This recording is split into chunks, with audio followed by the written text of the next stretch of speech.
Welcome to এরোটেক্স Niranjan YouTube channel.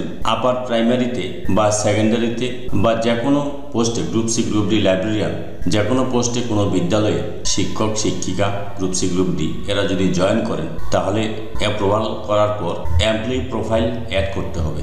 তো এই এমপ্লয়ি প্রোফাইল কিভাবে অ্যাড করবেন সেই নিয়ে আজকের ভিডিও। আমি উচ্চশ্রী পোর্টালে লগ ইন করে নিয়েছি। তো এমপ্লয়ি প্রোফাইলটা কিন্তু অ্যাড করতে হবে উচ্চশ্রী পোর্টালের মাধ্যমে। তো এখানে দেখুন মাস্টার ডিরেক্টরি ম্যানেজমেন্ট রয়েছে, মাস্টার ডিরেক্টরি ম্যানেজমেন্টে আমি ক্লিক করলাম। তারপরে দেখুন রয়েছে অ্যাড নিউ এমপ্লয়ি, এই অ্যাড নিউ এমপ্লয়িতে ক্লিক করলাম। তারপরে এমপ্লয়ির নাম এখানে দিতে হবে। তো নামটা আমি দিচ্ছি, ক্যাপিটাল লেটারেই দিচ্ছি। তো এখানে নামটা দিলেন, মিডিল নাম থাকলে দেবেন চন্দ্র বা কুমার ইত্যাদি কিছু থাকলে, আর এখানে টাইটেলটা দিয়ে দিলাম। এবার কি করতে হবে, এবার আপনাকে দিতে হবে date of birth. Date of বার্থটা আমি দিচ্ছি। প্রথমে এখান থেকে ইয়ারটা সিলেক্ট করব, 1984 সিলেক্ট করলাম। 30/11 মানে হচ্ছে নভেম্বর 30 তারিখ। এই 30 তারিখ আমি সিলেক্ট করলাম। এবার হচ্ছে এখানে মিডিয়াম বেঙ্গলি অটোমেটিক চলে এসেছে। সেক্স হচ্ছে ফিমেল দিলাম, কাস্ট হচ্ছে জেনারেল দিলাম। তারপর হচ্ছে ডেজিগনেশন হচ্ছে অ্যাসিস্ট্যান্ট টিচার।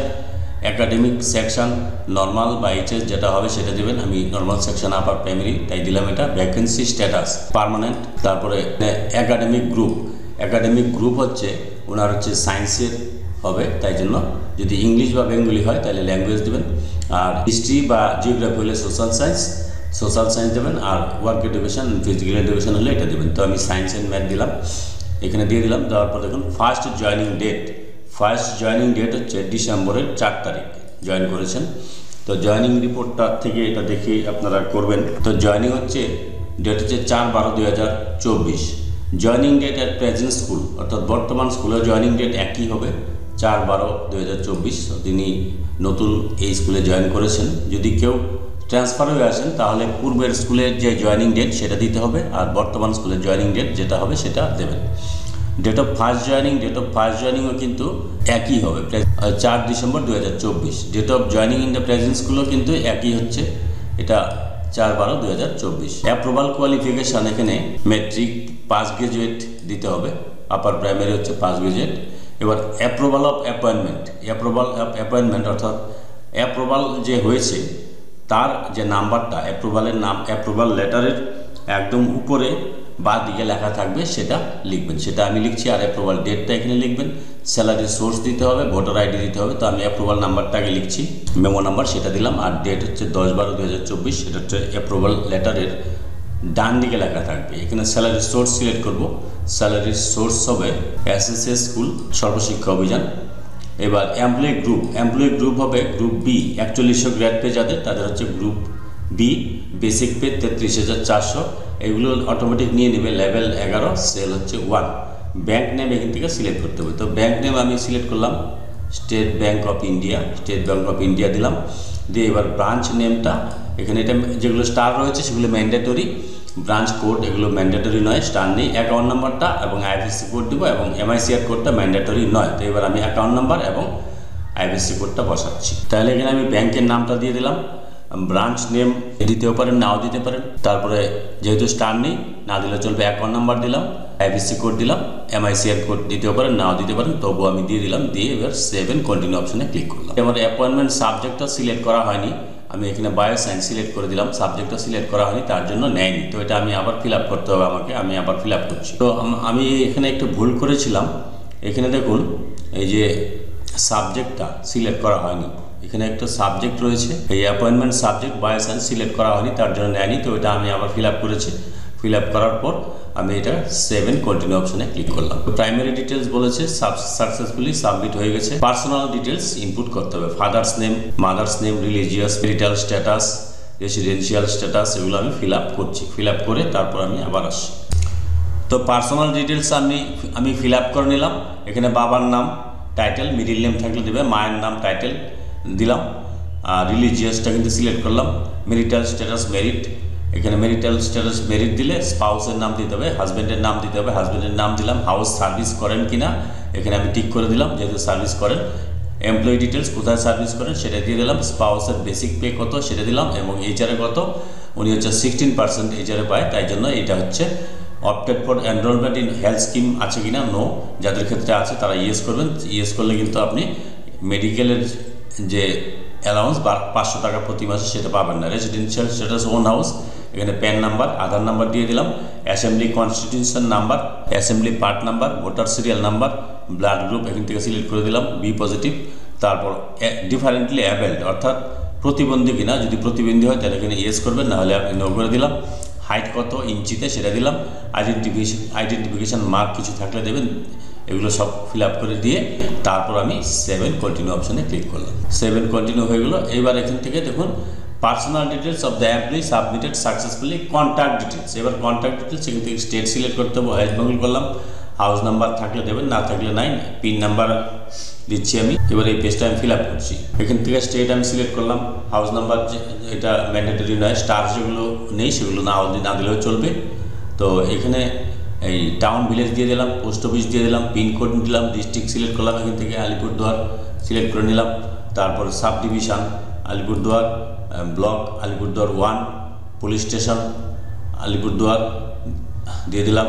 এবার প্রেজেন্ট অ্যাড্রেস এবং পার্মানেন্ট অ্যাড্রেস যদি সেম হয় তাহলে এখানে চেকবক্সে ক্লিক করে দেবেন, তাহলে একই অ্যাড্রেস এখানেও বসে যাবে। যদি আলাদা অ্যাড্রেস হয় তাহলে আবার এখানে টাইপ করতে হবে। তো এবার আমি এখানে 7 কন্টিনিউ অপশানে ক্লিক করলাম। Contact details of the employee submitted successfully হয়ে গেলো।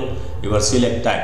এবার দেখুন সার্ভিস টাইপ এখানে পশ্চিমবঙ্গ সরকারের যদি হয় তাহলে জিও ডাব্লিউবি লিখবেন। তো গভর্নমেন্ট অফ ওয়েস্ট বেঙ্গল আমি সিলেক্ট করলাম। এখান থেকে কোয়ালিফিকেশান হচ্ছে প্রফেশনাল কোয়ালিফিকেশান, তার বিএড আছে। এবার হচ্ছে year of passing in the professional qualification, BEd কত সালে পাস করেছে সেটা দিতে হবে। 2009 সিলেক্ট করলাম। অ্যাপ্রুভাল অফ অ্যাপয়েন্টমেন্ট, এখানে post status permanent, additional upgradation রয়েছে, এখানে পার্মানেন্ট হবে।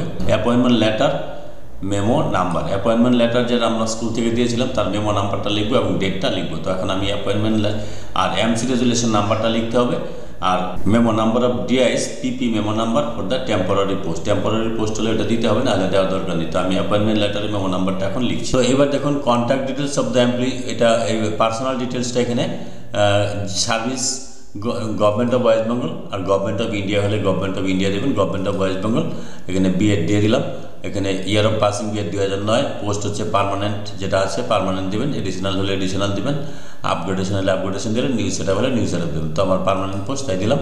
অ্যাপয়েন্টমেন্ট লেটার যে ইস্যু করেছি তার একটা আমরা রেজুলেশন করেছি, সেই রেজুলেশন অ্যাপয়েন্টমেন্ট লেটারের মধ্যে একটা মেমো নাম্বার ছিল, অ্যাপয়েন্টমেন্ট লেটারের মেমো নাম্বারটা দিলাম, ডেটটা দিলাম। এমসি রেজুলেশন নাম্বারটা দিলাম, ডেটটা দিলাম।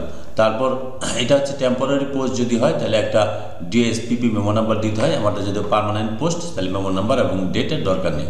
পোস্ট স্যাংশনিং মেমো হচ্ছে রিকগনিশন মেমো নাম্বারটা দিলাম, ডেট হচ্ছে 20/8/2010।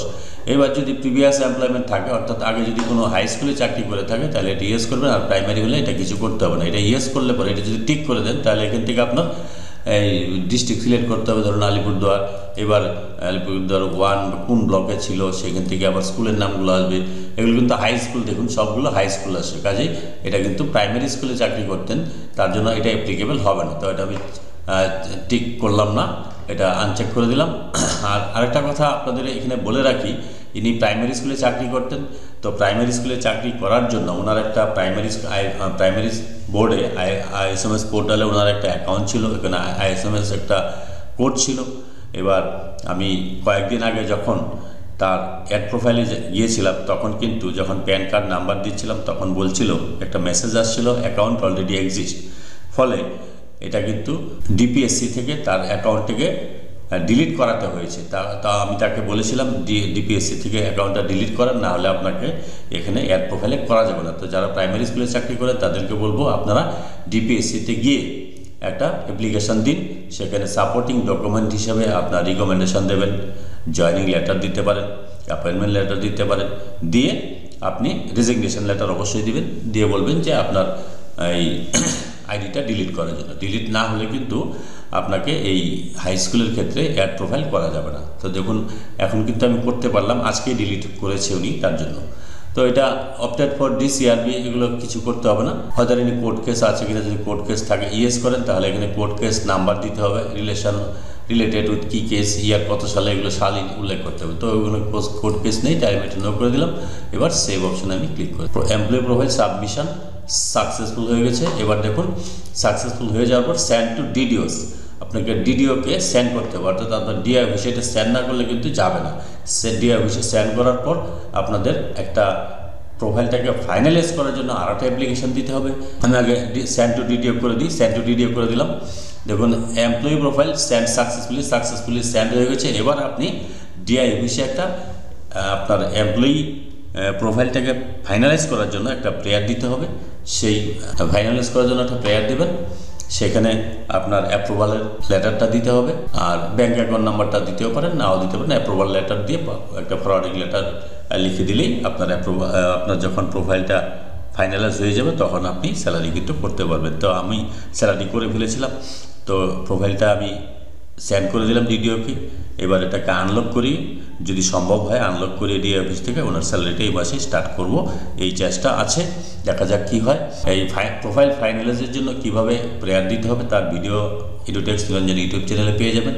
যারা চ্যানেলটিকে এখনও সাবস্ক্রাইব করেননি তাদেরকে রিকোয়েস্ট করবো চ্যানেলটিকে সাবস্ক্রাইব করার জন্য, পাশে থাকার জন্য ধন্যবাদ। Thanks for watching this.